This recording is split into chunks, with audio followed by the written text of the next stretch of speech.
नमस्कार, मैं हूं आपके साथ शिवानी रतूड़ी और आप देख रहे हैं कैपिटल टीवी उत्तर प्रदेश। गोरखपुर से लेकर आजमगढ़ तक और संसद से लेकर सड़क तक उत्तर प्रदेश की राजनीति एक निर्णायक मोड़ पर खड़ी है, जहां एक और मुख्यमंत्री योगी आदित्यनाथ और भाजपा नेता अपने कामों से जनता के बीच पैठ बना रहे हैं। वहीं दूसरी ओर विपक्ष लगातार अपने बयानों और बेबुनियादी आरोपों से खुद घिरता जा रहा है और इसी तर्ज पर योगी और बीजेपी नेताओं ने विपक्ष को जमकर खदेड़ा है और उनकी राजनीति पर तीखे प्रहार किए हैं। ईवीएम पर सवाल, प्रधानमंत्री की मां पर अभद्र टिप्पणियां और संसद में गतिरोध जैसी हरकतों पर भाजपा नेताओं ने विपक्ष को कटघरे में खड़ा किया है। क्या है पूरा मामला, आइए जानते हैं विस्तार से। विपक्ष पर बरसे सीएम योगी। गोरखपुर जब मुख्यमंत्री योगी आदित्यनाथ गीडा परियोजनाओं के उद्घाटन और शिलान्यास करने पहुंचे तो ये केवल एक राजकीय कार्यक्रम नहीं था, बल्कि उस बदली हुई सोच का उदाहरण था जो उत्तर प्रदेश को नए भारत की औद्योगिक रीढ़ बनाना चाहती है। इस कार्यक्रम में सीधे आतुर पर योगी आदित्यनाथ ने विपक्ष को जमकर खदेड़ा और जमकर लताड़ लगाई। सीएम योगी ने कार्यक्रम में कहा कि ईवीएम से विपक्ष भी जीतता है और भारतीय जनता पार्टी भी जीतती है, लेकिन भाजपा की जीत पर विपक्षी दलों का नजरिया ही बदल जाता है और सीधे तौर पर वो सवाल उठाने लगते हैं। वे ईवीएम पर ही सवाल उठाते हैं। सीएम ने कहा कि ईवीएम और वोटर लिस्ट पर सवाल उठाना केवल बहानेबाजी बन गया है विपक्ष के लिए। विपक्ष की ऐसी मानसिकता लोकतंत्र को कमजोर करने वाली है, चाहे वो राहुल गांधी हो या फिर अखिलेश यादव। कार्यक्रम के दौरान सीएम योगी के निशाने पर खास तौर पर समाजवादी पार्टी रही है। उन्होंने सीधे सपा सरकार के कार्यकाल पर करारा प्रहार करते हुए कहा कि व्यापारियों और उद्यमियों से गुंडा टैक्स की वसूली उनके संस्कार का हिस्सा था, यानी कि पिछली सरकारों में उद्यमियों से गुंडा टैक्स वसूला जाता था और ये उनका संस्कार था, ऐसा सीएम योगी का कहना है। बीजेपी ने अखिलेश को दिखाया आईना। साथ ही एक सांसद भी जमकर बरसे हैं। सांसद रवि किशन ने इस अवसर पर अपनी बेबाक शैली से जनता को आगाह करते हुए कहा कि राजनीति आज उस दौर पे गुजर रही है, जिस दौर से गुजर रही है, वे अत्यंत चिंताजनक है। यानी कि सीएम योगी के साथ साथ रवि किशन ने भी विपक्ष पर जमकर लताड़ लगाई है। उन्होंने संसद में हालिया गतिरोध को लेकर विपक्ष पर निशाना साधते हुए कहा कि एक भी दिन सदन न चलने से 2298 करोड़ रुपए का नुकसान हुआ है। हालांकि इस आंकड़े को लेकर अभी तक कोई भी आधिकारिक पुष्टि नहीं हुई है, लेकिन एक अंदाज से उन्होंने ये बताया है। रवि किशन का इशारा ये था कि जब प्रतिनिधि जनता के टैक्स से चलने वाले संसद में बैठकर सिर्फ हंगामा करते हैं, बहस नहीं करते, तो उसका सीधा असर आम जनता पर पड़ता है। आम जनता जो पैसे दे रही है उस पर पड़ता है। उनका कहना है कि प्रधानमंत्री नरेंद्र मोदी ने टैक्स स्ट्रक्चर को आम आदमी के अनुकूल बनाया है।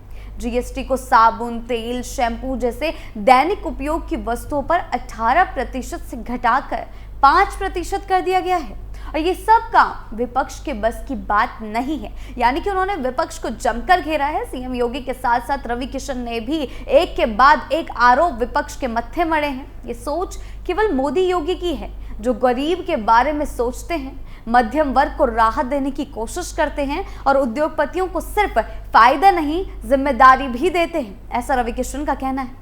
रवि किशन ने यह भी कहा कि आज जब विपक्ष को कोई घोटाला नहीं मिल रहा है, कोई घिनौना मामला सामने नहीं आ रहा है, तो वह प्रधानमंत्री की मां को निशाना बना रहा है और विपक्ष इसी तरीके की घिनौनी राजनीति करता है। उन्होंने तीखे शब्दों में कहा कि जो महिला अपना बेटा पाल पोस कर मेहनत के बल पर देश का प्रधानमंत्री बना देती है, उस मां को गाली देने वाले नेता क्या समाज का भला करेंगे? उन्होंने सीधा विपक्ष पर उंगली उठाई है, उनसे सवाल पूछा है। उन्होंने इसे राजनीति का सबसे घिनौना दौर बताया है जो विपक्ष जिस घिनौनी राजनीति को कर रहा है, और कहा है कि अब वक्त आ गया है कि जनता पूरी तरह से जाग जाए और ये समझे कि विपक्ष केवल सत्ता पाने के लिए घटिया राजनीति पर उतार आया है और घटिया राजनीति कर रहा है।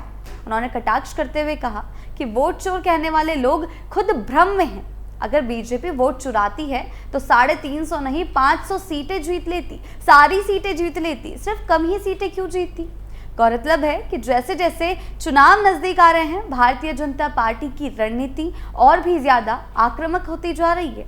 गोरखपुर से लेकर आजमगढ़ तक हर मंच पर भाजपा के नेता विपक्ष को घेरे हुए हैं। भाजपा प्रदेश अध्यक्ष भूपेंद्र चौधरी ने कांग्रेस पर समाज में नकारात्मक एजेंडा फैलाने का आरोप लगाते हुए कहा है कि अब जबकि कांग्रेस और समाजवादी पार्टी जैसे दल अपनी हार सुनिश्चित मान चुके हैं, तो वे जनता की सहानुभूति पाने के लिए प्रधानमंत्री की मां तक को राजनीति में घसीट रहे हैं। और इसी मामले में योगी ने भी जमकर सुनाया है विपक्ष को कि इस तरीके की भाषा का प्रयोग नहीं होना चाहिए था। उन्होंने कहा है कि देश की जनता अब ऐसी बयानबाजी को स्वीकार नहीं करती और अब आम जन भी जान गया है कि असल विकास कौन कर रहा है और कौन केवल नारेबाजी कर रहा है।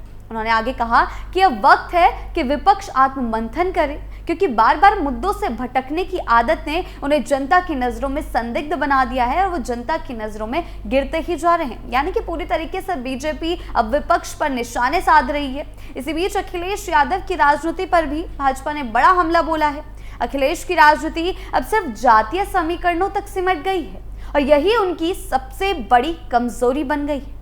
विकास, रोजगार, महिला सुरक्षा, स्वास्थ्य, शिक्षा, इन मुद्दों पर समाजवादी पार्टी की कोई स्पष्ट नीति है ही नहीं और इस पर वो कभी बात करती ही नहीं है। और यही कारण है कि जब अखिलेश यादव भाजपा पर हमला करते हैं तो जनता उन्हें गंभीरता से नहीं लेती। सोशल मीडिया से लेकर जमीनी स्तर तक की सभी प्रतिक्रियाएं यही है कि भाजपा विपक्ष को हर मोर्चे पर पछाड़ रही है, चाहे वो नीतिगत स्तर हो या चुनावी तैयारी। भाजपा का संदेश अब साफ है, विकास ही हमारा एजेंडा है और जैसा पहले की सरकारों में होता था अब वो दोबारा वापस नहीं होगा। अब जनता की सोच भी बदल रही है। जो पहले केवल जाति और धर्म के नाम पर वोट देती थी, अब वह सवाल पूछती है, कौन विकास कर रहा है, किसके राज में सड़क बनी है, किस सरकार ने हमें रोजगार दिया है और कौन केवल जातीय समीकरण बनाकर अपनी कुर्सी बचाने में लगा हुआ है और किसकी सरकार में अपराध बेलगाम हुआ करता था। गोरखपुर जैसे शहरों में जहां पहले उद्योगों की बात करना ही बेमानी लगता था, अब वहां हजारों करोड़ के निवेश हो रहे हैं, अंतर्राष्ट्रीय कंपनियां आ रही हैं और स्थानीय युवाओं को प्रशिक्षण मिल रहा है। ये बदलाव सिर्फ प्रशासनिक नहीं, मानसिक भी है। लोग अब उन नेताओं से सवाल करते हैं जिन्होंने वर्षों तक सिर्फ वोट लेकर वादे किए लेकिन कभी भी धरातल पर कुछ नहीं किया। लगातार अब बीजेपी विपक्ष को घेरने से पीछे नहीं हट रही है और जमकर लताड़ लगा रही है ताकि उनकी अकल ठिकाने आ सके और इस तरीके की घिनौनी राजनीति विपक्ष ना करे। ये सब अखिलेश की पुरानी राजनीति के कारण हो रहा है, पुरानी रणनीति के कारण हो रहा है। धर्म और जाति पर आधारित जो उनकी रणनीति है उसके कारण आज विपक्ष के ये हाल है, जिसके चलते वो घिर रहे हैं। सरकार उन्हें घेर रही है और विपक्ष के पास कोई ठोस जवाब ही नहीं है कि वो पलटवार कर सके। सत्तारूढ़ दल इस सोच को और मजबूती देने में जुटा हुआ है। मुख्यमंत्री योगी आदित्यनाथ खुद लगातार जिलों का दौरा कर रहे हैं, अधिकारियों को जमीन पर उतरकर काम करने का आदेश दे रहे हैं और जनता से सीधे संवाद कर रहे हैं। और यही कारण है कि भाजपा का जनाधार गांव से लेकर शहर तक हर वर्ग में लगातार मजबूत होता जा रहा है। वहीं दूसरी ओर विपक्ष हताश और दिशाहीन नजर आ रहा है। उनके पास ना तो विकास का रोड मैप है और ना ही कोई ठोस चेहरा जो प्रधानमंत्री मोदी या योगी आदित्यनाथ को चुनौती दे सके। ये चुनाव काम और बदले की राजनीति के बीच का चुनाव होगा। आने वाले चुनाव केवल सत्ता के लिए नहीं बल्कि राजनीतिक मूल्यों और मानसिकता के बीच टकराव का प्रतीक बन चुके होंगे। ये चुनाव अब सिर्फ सत्ता परिवर्तन का माध्यम नहीं रहा बल्कि ये भारत की लोकतांत्रिक राजनीति के चरित्र और भविष्य की दिशा तय करने वाला निर्णायक मोड़ बन चुका है। एक तरफ वो राजनीति है जो ठोस कार्यों, विकास, रोजगार, शिक्षा, महिला सुरक्षा, निवेश और पारदर्शिता को प्राथमिकता दे रही है, जिसके नेतृत्व में देश और राज्य ने बीते वर्षों में आधारभूत ढांचे में प्रगति देखी है। वहीं दूसरी ओर वह राजनीति है जो बार बार जातीय समीकरण, संकीर्ण मानसिकता और नकारात्मक बयानबाजी के सहारे जनता को भ्रमित करने की कोशिशों में जुटी हुई है। इस चुनाव में ये मुद्दा ये नहीं है कि किसने कितने नारे लगाए बल्कि असली सवाल ये है कि किसने कितना काम किया, किसके कार्यकाल में सड़कें बनी, फैक्ट्रियां आई, रोजगार बढ़ा और किसने केवल भाषणों और नारों से राजनीति की दुकान चलाने की कोशिश की। जनता अब ये समझ चुकी है कि काम की राजनीति ही स्थायी है और जाति, धर्म या व्यक्तिगत हमलों की राजनीति ज्यादा दिन तक नहीं टिक सकती। आपकी इस बारे में क्या राय है, हमें कमेंट सेक्शन में जरूर बताएं। नमस्कार।